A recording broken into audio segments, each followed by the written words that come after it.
কিন্তু আমরা চাইছিলাম একটা সুন্দর একটা দেশ পাওয়ার, কিন্তু আপনারা দুঃখিত, আপনারা এই দেশ সুন্দর দেশ উপহার আমাদেরকে দিতে পারলেন না। বঙ্গবন্ধুর এ সময় 7ই মার্চের বাসন হইলা, হ্যাঁ তোমরা ঘরে ঘরে দুর্গ গড়ে তুলো, তো যার যা কিছু থাকে তা নিয়ে শত্রুর মোকাবিলা হোক।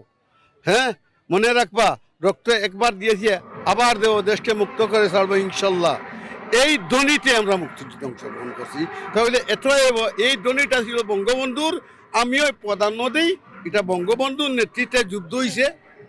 যদিও বঙ্গবন্ধুর সময় পাকিস্তান বন্দী ছিলেন, যদিও বঙ্গবন্ধু পাকিস্তান বন্দী ছিলেন, কিন্তু তানোর যে এই উক্তির প্রেক্ষিতে যুদ্ধ শুরু হয়েছে।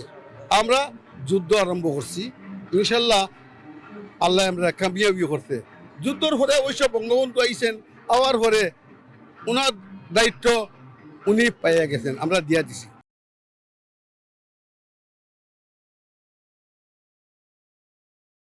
কিন্তু আমরা চাইছিলাম একটা সোনার বাংলা, স্বাধীন বাংলা। সেই সোনার বাংলা আমরা আপনাদের হাতে পাই নাই।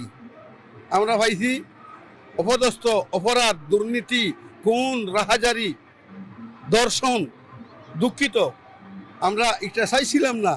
আমরা কষ্ট করছিলাম, মা বোনের ইজ্জত গেছে, আমরা অনেক লোক শহীদ হয়েছে, কিন্তু আমরা চাইছিলাম একটা সুন্দর একটা দেশ পাওয়ার। কিন্তু আপনারা দুঃখিত, আপনারা এই দেশ সুন্দর দেশ উপহার আমাদেরকে দিতে পারলেন না।